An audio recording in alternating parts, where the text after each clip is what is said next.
Olá, senhores.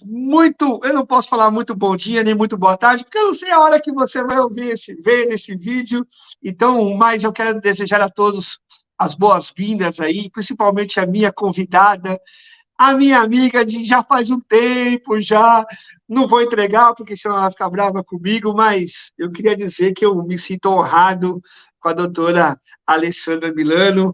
E seja bem-vinda. Para mim, realmente é um prazer muito grande você ter aceitado esse convite, viu, Ale? Eu que agradeço, Jason, agradeço pelo convite, pela oportunidade e pelo trabalho que você está desenvolvendo aí sempre, né? Desde sempre, mas agora é um trabalho novo sendo desenvolvido mais uma vez aqui para o nosso setor automotivo. Obrigada pelo convite, estou bem feliz de estar aqui. Nossa, para a gente é uma honra aqui. E o canal é isso, né? Automotive, né? A gente criar motivos de poder trazer boa informação, bons conteúdos, né? E não só os convidados que já passaram, os que virão também, todos eles têm um grau de importância muito grande no mercado, viu, Ale? E você não podia deixar de escapar aí, viu? Não podia deixar você passar, porque eu sei do que você já tem feito no mercado aí há bastante tempo e com muito louvor, né? Todo mundo que fala do doutora Alessandra, o pessoal gosta bastante. Eu acho super importante porque o nosso setor ele é muito carente de informação jurídica, né? Então, faz aí 20 anos que eu estou no mercado tentando mostrar para o dono da oficina, tentando mostrar para o nosso setor automotivo que o direito não é um bicho de sete cabeças, um negócio absurdo, que ele não sabe o que é. Que o direito é o que ele faz todo dia. No momento em que ele abre as portas da oficina dele, que ele recebe o cliente, que ele conversa com o funcionário, é isso que é direito, né? E conseguir levar isso para ele de uma maneira que ele consiga entender. Isso que é o fundamental. Que legal, que legal. E assim, quando nós falamos dessa questão de direitos e deveres, a gente, para quem tem comércio, para quem tem oficina, loja de autopeças, enfim, comércio em geral, eu sei que tem que ter regras da boa convivência, digamos assim, né? Que estabelecem ali até onde um pode ir, até onde o outro pode ir, né? E eu entendo que isso na oficina mecânica, vou falar especificamente da oficina mecânica, mas em todos os aspectos, tá? Lojas de autopeças, distribuidores, indústrias, essa relação nem sempre é tão harmoniosa ali. E aí a gente começa a entrar numa seara que eu já vou fazer uma pergunta logo de cara, que é o que sempre me fazem, tá? É o seguinte: por que que numa ação de um cliente que consertou o carro numa oficina mecânica, o cara foi lá, meu carro estava com um problema X, tá? O dono do carro foi lá e consertou aquele problema, o dono da oficina foi lá e consertou aquele problema, e de repente, passou uns dias, ele recebe lá uma cartinha lá dizendo que ele está sendo chamado pelo Procon, ou está sendo processado por aquele carro que aquele cliente lá solicitou a manutenção. E, de repente, o que eu percebo, que os caras sempre perguntam assim, Jason, mas aparentemente o ganho de causa sempre está na mão do cliente, por mais que eu não tenha mexido naquilo que ele pediu para eu fazer, o problema é outro, e eu vou lá, sou chamado, e eu provo através de uma série de documentos, mostro a OS, mostro o que foi feito, e a interpretação muitas vezes é que leva a situação sempre mais favorável para o cliente. Isso acontece mesmo? Não acontece? Vamos esclarecer. Isso é uma interpretação, né? Vamos pensar o seguinte: primeira coisa é a gente entender o que é uma relação de consumo. Né? Como é que funciona essa coisa do cliente com o dono da oficina? Né? Na relação de consumo, é uma exceção à regra, porque, assim, regra geral do direito, todo mundo já ouviu, quem alega tem que provar. Então, se eu tenho alguma coisa contra você, eu tenho que provar o que eu estou falando. Só que quando eu falo de relação de consumo, que são aquelas que são regulamentadas pelo Código de Defesa do Consumidor, que é o caso da oficina e do cliente dela, onde ele está fazendo serviço e aplicando as peças, é uma exceção a essa regra. Então, basta para o cliente contar ali uma historinha bem contada e apresentar indícios daquilo que ele está falando, e cabe à oficina, que é o fornecedor, né, provar que não fez aquilo. E a grande dificuldade que a gente tem hoje, né, na oficina é que é a falta de documentação. Ele acha que está documentando tudo, mas na realidade ele não está fazendo as coisas da maneira correta.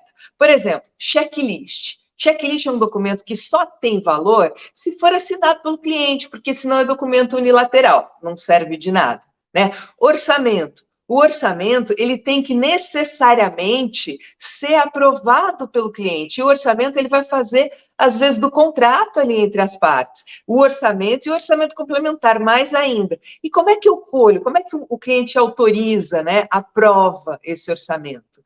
Vai ser por WhatsApp? Não, não vai ser por WhatsApp, nem vai ser por telefone. Tem que ser pessoalmente assinando ou por e-mail.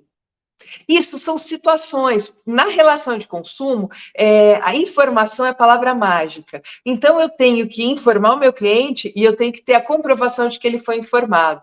Uma outra situação muito comum é quando o cliente ele autoriza parte do serviço, ou quando o serviço é feito de uma maneira diferente. Eu tenho que colocar isso no papel e o cliente ele tem que assinar que ele está ciente daquilo, porque senão eu coloco lá só uma observação escrita à mão. Por exemplo, a observação, estou fazendo um serviço no motor, né? O cliente chega lá reclamando que está com barulho, não sei o quê, verifica que ele ficou mais tempo do que deveria sem trocar o óleo, criou uma borra. Eu não vou condenar o cárter já de primeira. Não. O que eu vou fazer? Vou tentar fazer ali, quebrando o galho para o cliente, que é sempre isso que a gente faz, para ficar menos caro, etc. Vou ali trocar uma bomba de óleo, vou trocar um pescador, limpar tudo aquilo. Vejo, tem pressão. Eu chego para o cliente e falo, bom, você vai lá e roda com esse veículo. Se qualquer barulho, se acender luz, qualquer barulho que ele faça diferente, você para e volta com o carro para cá, porque daí a gente vai ter que mandar para analisar cabeçote, para fazer cabeçote, que é uma mão de obra cara. Mas não coloca no papel. No papel está escrito só que o cliente chegou reclamando daquilo, entendeu? E coloca lá uma observação escrita à mão, sem que o cliente tenha assinado, olha, que ele estava ciente, que não tinha sido feita não tinha sido feita a retífica do cabeçote, etc. Aí o cliente, ele chega dizendo que o problema do carro dele não foi resolvido. E ele quer que resolva em garantia. E aí ele entra com a ação, com a medida judicial. E ele fala, ó, eu cheguei lá na oficina, fala para o juiz, cheguei lá na oficina, falei que meu carro estava com esse problema, e eles falaram que estavam resolvendo o problema, e entregaram o carro assim para mim. E agora eles estão dizendo que não, que além desse serviço que eu já paguei, eu ainda vou ter que pagar pela retífica do cabeçote. Não, eu quero que seja feito isso em garantia. Aí o Entendi. juiz ele vai querer ver os documentos. No documento não tem nada dizendo ali que comprove que o cliente estava ciente, que primeiro ia fazer um para depois fazer outro. Se não tem documento, o juiz vai falar, não, vai fazer em garantia e a oficina vai ter que bancar. Aí ele fala, puxa vida, mas como que eu perdi? Se eu não mexi no cabeçote, eu mexi aqui e o problema é de cabeçote, etc. Perdeu justamente porque ficou aquela coisa de fio de bigode. Né? Não colocou no papel, não documentou, e aí não tem como comprovar. Então, eu fico perfeito, foi perfeita a explicação. Mas eu fico pensando o seguinte: o dono da oficina está numa correria, coitado. Ele está lá atendendo o carro que está chegando, dispensando o carro que está na hora de entregar para o cliente, está lá vendo se a peça chegou é correta. Enfim, o dono da oficina mecânica ele está lá naquela loucura, né, de poder atender todo mundo, uma série de coisas. E eu acredito que eles são muito bem intencionados quando eles querem ajudar o cliente, né? Não é má fé, entendeu? Eles estão ali para ficar, meu, vou quebrar o galho desse cara, vamos lá ajudar ele, porque eu sei que vai ficar cara essa peça, esse componente, enfim.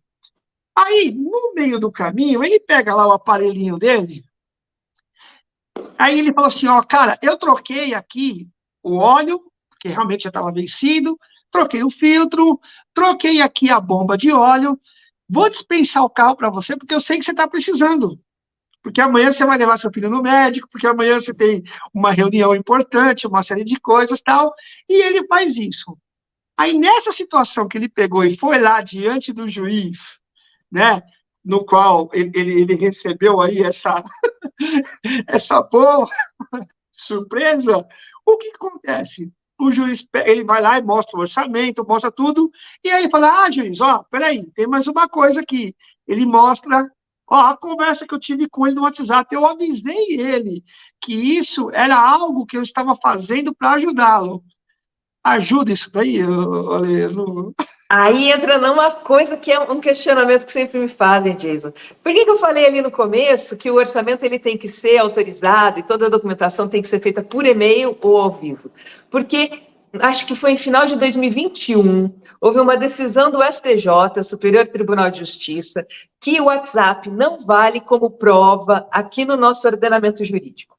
Não Mas ele vale deu no ok, Brasil. o cliente deu ok. Ah, ok, obrigado, valeu por me ajudar. Mesmo Mas assim, lembra que eu falei ali atrás que meu para o Deus. cliente, quando a gente fala de relação de consumo, basta contar uma historinha bem contada e apresentar indício. E cabe para o fornecedor provar que não fez aquilo. Então, o WhatsApp, ele serve para o cliente como indício, mas não serve para o dono da oficina, entendeu? Porque não é prova. O WhatsApp não vale como prova.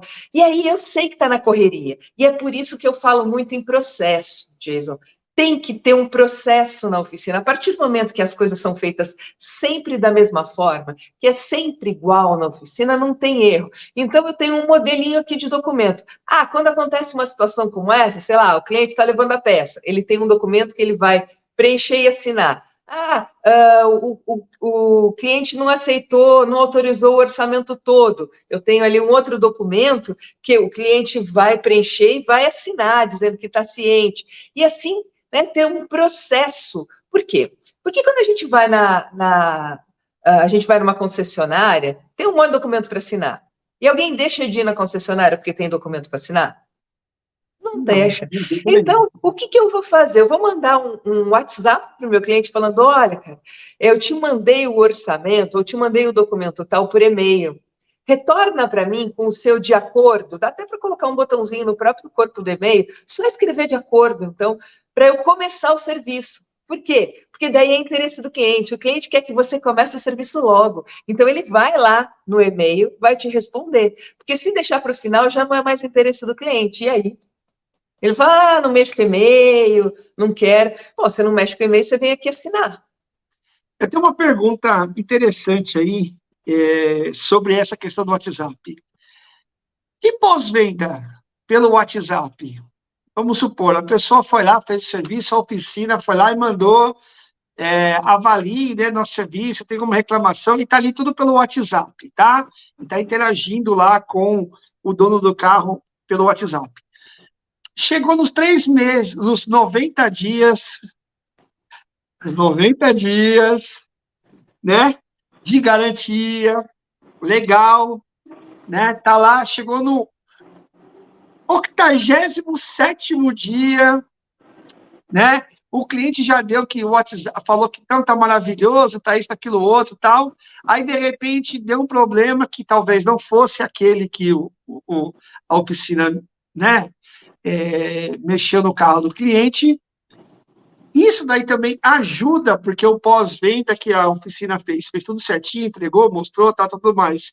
E o pós-venda, ele, pelo WhatsApp, ele é válido em alguma coisa também ou não? Isso também entra para o pós-venda, essa situação. O pós-venda não tem problema, porque não é um documento de fato, é uma conversa que eu estou tendo com o cliente, né? O pós-venda nada mais é do que pescar ali no meu aquário, né? Eu É já isso aí. tenho um aquário e eu estou pescando, que é para fidelizar aquele cliente. O fato dele estar dizendo que o serviço estava ótimo, etc., não tira dele o direito de reclamar dentro do prazo da garantia legal de 90 dias. Né? Deu um problema, a obrigação da oficina é analisar. Lembrando, Jason, que a gente precisa sempre pensar na oficina, é que nem todos os casos são de garantia. Às vezes é mau uso. É por isso que o cliente ele tem que levar o veículo na oficina para a oficina verificar se de fato é um caso de garantia ou não. As pessoas confundem um pouquinho. Se eu comprar uma televisão, por exemplo, eu comprei uma televisão num supermercado grande. Ele chega para mim e fala: até 7 dias, se der problema, você pode trazer aqui. Se não, depois você tem que levar na assistência técnica do fabricante. Tá certo? A primeira coisa que eu tenho que ter para levar na assistência técnica do fabricante é a nota fiscal, coisa que o nosso público já não tem e precisaria ter, né?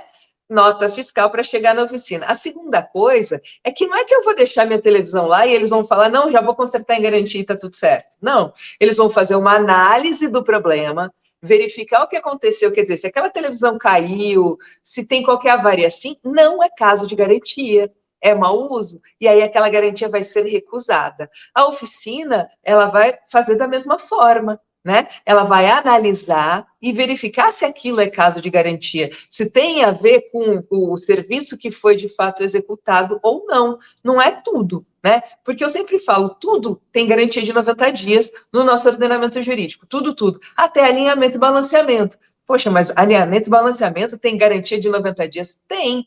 Quando o veículo ele sai ali, né, do alinhamento, o computador ele não emite um relatório. Então, eu sei exatamente como é que está com o veículo. Se o cliente saiu da oficina e caiu num buraco, o veículo dele desalinhou, não desalinhou? Mas isso é caso de garantia ou é mau uso? Ele caiu no buraco por quê? Porque ele foi desatento. Então, não é caso de garantia, é mau uso. São coisas que a gente precisa conseguir fazer a diferença, distinguir. O que eu percebo na maioria das oficinas aqui é o seguinte: quando volta ao cliente, parece que é uma comoção, há um, há um desespero, ou até, entre aspas, uma falta de preparo para lidar com a situação, né? Porque o cara, ó, pô, vim aqui na semana passada, mexi no meu carro, continua fazendo barulho e tal. Aí parece que naquela questão de afobação, ou de querer abafar o caso, ou de querer resolver logo, tá? Tem várias coisas que nós podemos interpretar. O dono da oficina, ele acaba meio que atendendo rapidamente, fazendo o procedimento meio que para deixa eu me livrar logo. Não Uhum. estou dizendo que está errado ou que está certo, tá? Estou dizendo que é uma Sim. característica de poder auxiliar naquele momento que o cliente está reclamando. Não, não, E o cliente tirar aquilo da reclamou, frente, né? é isso aí. Então, você está me dizendo que se a oficina mecânica, da mesma forma da relação de consumo, o dono do carro, ele tem as suas garantias, a relação de consumo também dá respaldo para a oficina mecânica. Bom, a relação, o ordenamento jurídico, né? Vamos lá. O legislador, quando ele fez o Código de Defesa do Consumidor, do mesmo jeito que ele deu para o consumidor uma série de direitos, ele também impôs alguns deveres, muitos deveres também, por incrível que pareça, né? Então não é aquela coisa de o cliente tem sempre razão. Não, não tem. Por exemplo, aqui no Brasil a gente não pode desistir da compra. Então vamos pensar uma coisa numa oficina. Eu pego, meu carro deu problema num final de semana, num domingo. E aí, eu resolvi levar numa oficina que fica aberta dentro de um shopping center, num domingo. Obviamente, eles vão cobrar mais caro pelo serviço para mim, porque ele está pagando hora extra para o funcionário, ele está dentro de um shopping center, ele é o único que está aberto no domingo, né? Aí chega na segunda-feira, eu vou no meu mecânico e o meu mecânico fala: Cara, você pagou tudo isso, você tá maluco? Aí o cara volta na oficina e quer cancelar aquilo que é o dinheiro dele de volta, quer saber quanto que a oficina gastou e exige que a oficina forneça para ele a nota fiscal de compra da peça que vendeu para ele. Isso não existe, tá, Jason? Então, a partir do momento que eu comprei, eu, consumidor, comprei, eu tinha que ter feito antes uma pesquisa com relação a preço, a qualidade, a quantidade, desempenho, etc. Se eu não fiz, comprou, está comprado. Tá bom? Eu não posso desistir da compra, eu não tenho direito de exigir que o fornecedor conte para mim quanto que ele pagou na peça que ele vendeu para mim, eu comprei porque ele quis, né? Ninguém colocou uma arma na minha cabeça e falou, compra aí. Então, são coisas que a gente precisa, a gente precisa ter em mente. É importante porque toda vez que a gente fala de relação de consumo, dá sempre a conotação de que a gente nunca tem respaldo, mas pelo que você está falando, nós temos Tem. respaldo. E aí não é que a dificuldade, o desafio é conhecer o que nos respalda, para não Sim, fazer as exatamente. coisas à torta e à direita, né? Para não fazer de maneira afoita, né? Para poder tentar resolver. Não, existe um procedimento de resolução de Sim, problemas. a lei inclusive diz que o fornecedor ele tem 30 dias para resolver o problema do cliente quando é caso de garantia. Eu Olha sei que aí. 30 dias é um prazo absurdo, o cliente não vai aceitar nunca, mas por lei eu tenho 30 dias para resolver aquele problema. Olha Então que não tem interessante. motivo para fazer um negócio na afobação. Legal, não, legal, muito bom isso daí. Deixa eu te fazer uma pergunta aqui, nessa relação de consumo, que é a relação entre o dono da oficina e o dono do carro. essa relação de consumo é a mesma relação entre o dono da oficina e o distribuidor de autopeça e a autopeça, ou são leis distintas? São diferentes. É bem legal você fazer essa pergunta. Por quê? Para que seja relação de consumo regulamentada e jurisdicionada ali pelo Código de Defesa do Consumidor, necessariamente precisa ser o consumidor final a outra ponta. E o consumidor final é aquele cara que compra um produto ou um serviço para colocar no patrimônio, para uso próprio. Vai ficar no patrimônio dele, no ativo imobilizado. Se eu estou comprando alguma coisa para revender, aí não é relação de consumo. Percebe? Então, o relacionamento da oficina com a autopeça não é relação de consumo. E quando não é relação de consumo, não é o Código de Defesa do Consumidor, é o Código Civil normal. E como é que funciona? Funciona assim: combinou, está combinado. Ah, combinou, está combinado? Desde que não seja legal, né? Vamos supor, a autopeça vende alguma coisa para você revender e fala, cara, eu vou bancar a garantia disso aí para você, só, não sabe, não tem garantia. Pode? Pode. Não tem a exigência da garantia dos 90 dias do Código de Defesa do Consumidor. Percebe? E tantas outras coisas, desde que não seja legal. Desde que não seja legal. Então, tem que tomar um pouquinho de cuidado com isso, tá? Os direitos que o meu cliente tem, o cliente da oficina tem, não são os mesmos que eu tenho com relação à minha compra com o distribuidor ou com a autopeça ou com o fabricante. Então, a relação de consumo se aplica se o consumidor, se o dono do carro for comprar na autopeça. Aí é relação de consumo. Porque daí ele está vendendo para o consumidor final. E aí a autopeça vai ter que se virar com esse cara, se der problema na peça. Né? Eu vou colocar bacana, um pouquinho de pimenta. Porque entra naquele assunto. Entra naquele assunto. O cliente optou por levar a peça na oficina. É isso aí. Primeira coisa que eu tenho que pensar eu preciso trabalhar dessa forma? Eu tenho que aceitar trabalhar dessa forma, eu, oficina? Não, eu não tenho que aceitar. Eu posso trabalhar dessa forma ou não. Isso, minha oficina, minhas regras, eu vou fazer do jeito que eu achar melhor. Mas se eu aceito trabalhar dessa forma, eu tenho que tomar determinados cuidados. Primeira coisa, eu vou informar para o cliente, beleza, você vai trazer as peças? Vai trazer as peças. Você tem ciência de que se der defeito nessa peça, quem vai ter que correr atrás da garantia vai ser você. E no momento em que você trouxer a peça nova para ser aplicada de novo, eu cobro minha mão de obra de novo. Eu vou cobrar meu serviço, porque não fui eu que te vendi a peça, né? Então vão ser 2 serviços. Outra coisa, tem que ter um termo ali que o cliente vai assinar, que o cliente trouxe, que ele comprou em outro estabelecimento comercial, tais peças para serem aplicadas no veículo dele. Portanto, ele está ciente que se tiver garantia, não vai ser a oficina que vai prestar, ele está ciente de que ele tem que apresentar a nota fiscal dessas peças, não pode entrar peça na oficina sem nota fiscal. Pode ser carga roubada, pode ser produto de furto ou roubo, né? E também, sabe uma coisa bacana, Jason, que eu tenho reparado muito nas oficinas? É que o cara chega lá e fala, não, deixa comigo que eu compro as peças. Beleza? O carro está lá no elevador, né? Aí o cara leva 15 dias para levar as peças para a oficina e o carro dele está ocupando o elevador. Aquele elevador não pode ser usado para nenhum outro serviço da oficina. E aí? Né? E o prejuízo da oficina? Então, nesse mesmo documento, eu posso já deixar claro que o cliente vai assinar que ele tem o prazo de X dias para levar as peças. Depois disso, vão ser cobradas diárias dele. Então, e aí me faz pensar numa outra pergunta. Quando o cliente ele leva a peça, então a relação de consumo dele é com a oficina e com a autopeça, ou de quem ele comprou, certo? Tem 2 relações de consumo, uma de serviço e outra de produto, que é a peça que ele comprou. Perfeito. Então, a dor de cabeça pode ser dobrada. Pode ser dobrada? Pode. Né? Porque a oficina foi lá e instalou a peça deu problema, o cliente ele vai dizer o seguinte, olha, a peça que você me trouxe deu problema. Aí o cliente vai ter que voltar para a autopeça para tentar resolver isso, ou no Mercado Livre, seja onde ele comprou. Sim. Certo?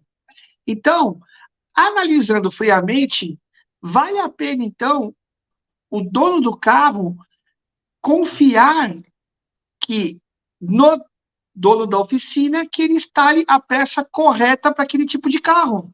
Sim. Se você for pensar logicamente, a diferença de valor é muito menor proporcionalmente perto da dor de cabeça que ele teria se fizesse essa relação de Sem serviço dúvida. de compra. Sem dúvida. Inclusive, a oficina, ela pode cobrar mais caro se o cliente optar por levar as peças. Cobrar mais caro pelo serviço, desde que esteja informado para o cliente antes. Né? Está lá no orçamento. Esse orçamento diz respeito ao serviço completo, com serviço e peça. Se o cliente optar por comprar peça em outro estabelecimento comercial, consequentemente, o valor do serviço pode subir. Pode subir. Ou, não consigo trabalhar desse jeito. Eu posso cobrar uma taxa de verificação das peças. Por quê? Eu vou ter que indicar para o cliente que hoje a gente tem um leque imenso, um catálogo imenso de peças. Né? Eu tenho que explicar para o cliente exatamente qual que é o código certinho da peça para o veículo dele.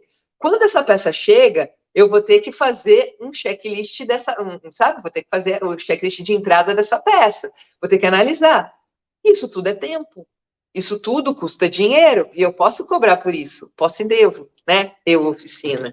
Então, não vale a pena, de fato, para o cliente. Então, mas aí me faz uma outra pergunta. Você está falando que a oficina ela pode cobrar por checar aquela peça que o cliente comprou, né, e mandou entregar lá, digamos assim, né, para saber. Então, isso leva um tempo, né? Ele vai ver Sim. se o part number está correto, se confere com o ano e modelo do carro, uma série de coisas, se a peça não veio danificada, enfim, ele vai ter uma série de avaliações ali para fazer sobre isso. E aí eu fico pensando, se isso pode ser cobrado para fazer uma análise da peça que o cliente mandou, e o checklist? Porque tem muita gente que vai na oficina mecânica e você faz lá o checklist e ele não deixa o carro. Ele fala, não, beleza, Ah, obrigado. E aí, sim. esse checklist, esse tempo que a oficina investiu para poder fazer a análise do diagnóstico, né? Desculpa, Diagnóstico. isso, o diagnóstico. Como foi feito o diagnóstico da peça, para saber se a peça confere ou não o que o cliente mandou. Esse diagnóstico que foi tomado o tempo do mecânico para executar determinado tipo de serviço e o orçamento não é aprovado, a oficina pode cobrar isso? É interessante, né? Eu não sei direito por que ainda existe uma parcela tão grande de mecânicos, né, no nosso setor que acha que precisa trabalhar de graça. Nem relógio trabalha de graça mais, né? Vamos pensar uma coisa. Diagnóstico é trabalho e dá trabalho. Dá trabalho. Hoje em dia, quanto mais tecnologia embarcada tem nos carros, mais trabalho eu tenho que ter conhecimento, expertise, eu tenho que ter equipamentos caros, eu tenho que ter a minha oficina, eu tenho que ter o meu ferramental, eu tenho que ter tudo aquilo, além da responsabilidade, né? Porque a partir do momento que eu faço um diagnóstico, eu sou responsável por aquilo. Então, isso tudo é caro. Isso tudo disponível, sabe? Vai tempo ali. Né? Como que eu não vou cobrar por isso? É claro que eu posso e devo cobrar por isso, mas eu tenho que informar ao cliente lá no checklist, no momento em que ele chega com o carro dele, eu verifico se está tudo certo, que a oficina ela cobra assim por diagnóstico e quanto que ela cobra. Por que eu estou falando isso? Muitas vezes eu já vi situações como essa, e que a oficina levou 4 horas lá fazendo o diagnóstico do carro, usou tudo quanto foi equipamento para identificar que o defeito era numa peçazinha de R$ 300. E aí, você não vai cobrar o diagnóstico? Vai ficar por R$ 300? Né? Então, são serviços distintos. É como a consulta do médico. Ele cobra de você, ou ele vai cobrar só se você estiver em fase terminal, ou tiver que fazer uma cirurgia de emergência.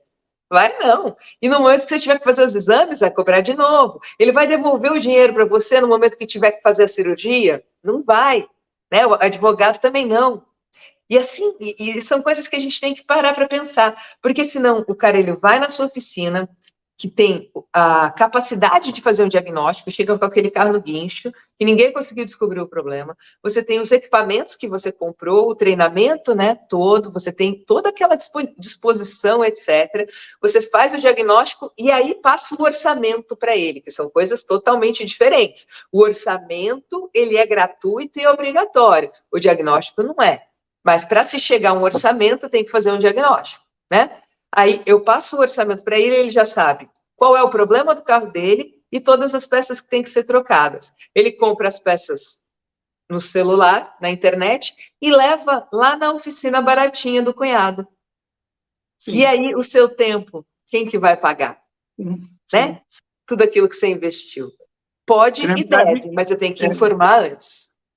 Não, é legal essa analogia que você fez. O orçamento, a oficina tem a obrigação de fornecer e é gratuito, Sim. mas o diagnóstico não, Não. né?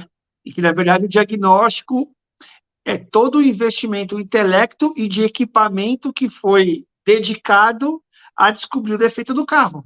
Sim, com E certeza. isso daí, então, isso daí tem preço, né? Porque você Tem, estudou, você e tem investiu, oficinas né? especializadas em diagnóstico. Ela ganha boa parte de tudo que ela, né, do ticket médio dela vem de diagnóstico. Isso aí, é o nicho do nicho, né? Você começa a nichar, né? É. Ó, o papo tá bom. Se deixar aqui, a gente vai boa parte aí do dia. Mas eu preciso fazer uma pergunta, né? Diante de tantas leis de relação de consumo, da relação entre autopeça e oficina mecânica, de poder cobrar diagnóstico, né? De você ter que ter evidências de uma série de coisas e tal. É, é, tem lei nova? Chega, né? Já deu, né? Acabou, né? As leis, né?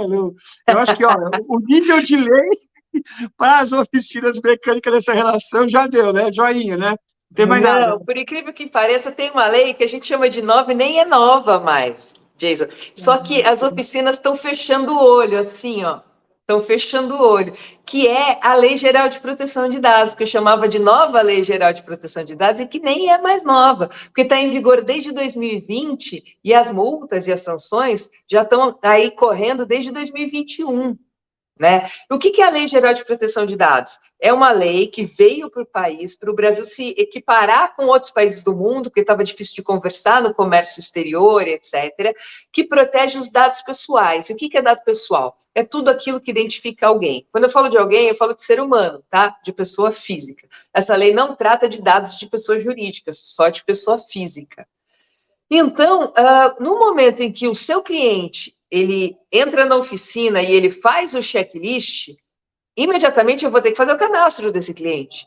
Eu tenho que colher desse cliente uma autorização para ter na oficina armazenados os dados pessoais daquele cliente. O que é dado pessoal? É nome, é endereço, é telefone, é e-mail, número de documento, né? Isso são os dados pessoais gerais que todo mundo tem, mas tem os dados pessoais sensíveis, que é o filé mignon do negócio mesmo. Né, que fala sobre gostos, etc. A gente hoje em dia, quando vai doar sangue não, quando a gente vai tirar sangue para fazer exame de sangue, tem que assinar termo de LGPD, porque eles sabem tudo que eu tenho, quais são os meus problemas de saúde, todos os lugares. Quando a gente abre um site, tem que clicar lá no botãozinho de cookie, com política de privacidade e tudo mais. Tudo que é dado. Numa oficina mecânica, o que eu tenho de dado sensível do cliente? O relatório do carro. Sabe aquele relatório que fica na oficina de todas as reparações, todas as manutenções que foram feitas naquele carro? Então, se aquele cliente vendeu o carro, o próximo proprietário daquele carro não pode chegar lá e pedir o relatório do carro. Eu não posso fornecer, porque aquilo é dado pessoal sensível do cara que levou e pagou para mim. Né? Nossa, eu não imaginava. Eu achava que se eu comprei o carro e eu sabia que ele consertava em tal oficina, eu chegasse para o dono da oficina e falasse, olha, o que já foi feito nesse carro? Aí o dono da oficina fala assim, pô, mas esse carro tá filé, trocou isso, isso, isso. Então isso não pode. Não pode, por quê? Porque o proprietário anterior, ele pode não querer que o proprietário seguinte saiba de algumas coisas. Por exemplo, lá no relatório vai demonstrar se ele colocou eventualmente uma peça que não é original, vai colocar lá que se eventualmente ele demorou demais para fazer uma revisão que não deveria, vai ter um monte de coisa e eu posso não querer que o cara saiba disso. É meu dado, pessoal. Então eu forneço se eu quiser.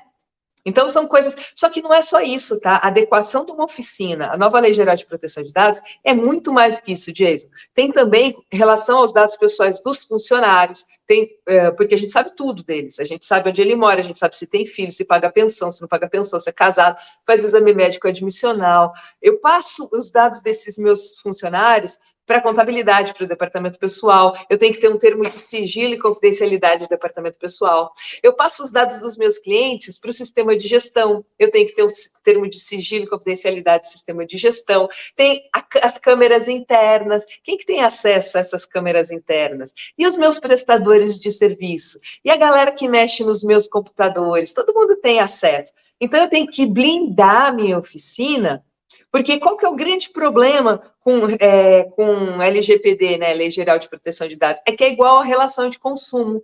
Na relação de consumo, eu não falei aqui para vocês que basta para o cliente contar uma historinha bem contada e cabe a gente provar que não fez aquilo?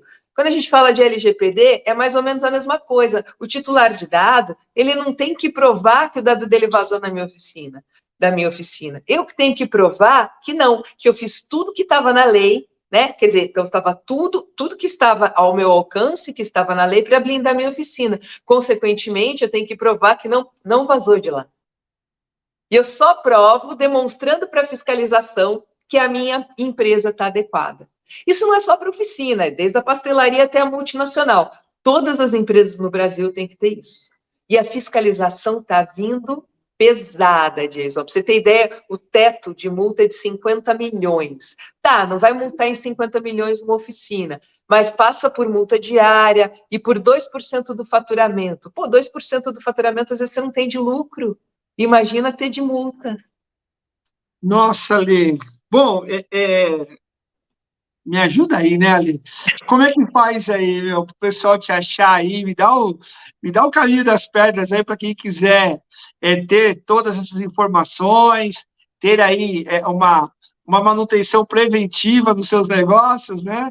Então, A Ali, gente só entrar em contato comigo, pode entrar em contato comigo pelas minhas redes sociais, né, pelo meu Instagram, acho que o Jason vai deixar aqui esse vídeo para vocês, que é o milanomorais.oficial do Instagram. Então, ou entrar em contato direto comigo através do meu WhatsApp. Sempre que entra em contato direto pelo direct do Instagram, eu passo meu WhatsApp, fala comigo, não tem problema nenhum com relação a isso. Eu tenho também um canal do YouTube, né, Alessandra Milano Moraes, em que eu deixo um monte de vídeo lá com informações bacanas para as oficinas. Estou à disposição, desenvolvi uma ferramenta para as oficinas, que é bem mais barata, bem mais acessível, para fazer essa adequação, né, da oficina Nova Lei Geral de Proteção de Dados, chama LGPD para oficinas, que justamente porque eu tenho aí 20 anos, eu sei por onde entram os dados, né, na oficina. Então, consegui desenvolver isso, aí uma série de coisas eu fico à disposição. legal, ó, esse bate-papo só deu um gostinho de quero mais, tá? Tem alguns assuntos que eu quero depois convidá-la e mais algumas pessoas, né, sobre essa questão desse cliente trazer a peça. Eu quero me aprofundar um pouquinho mais nisso.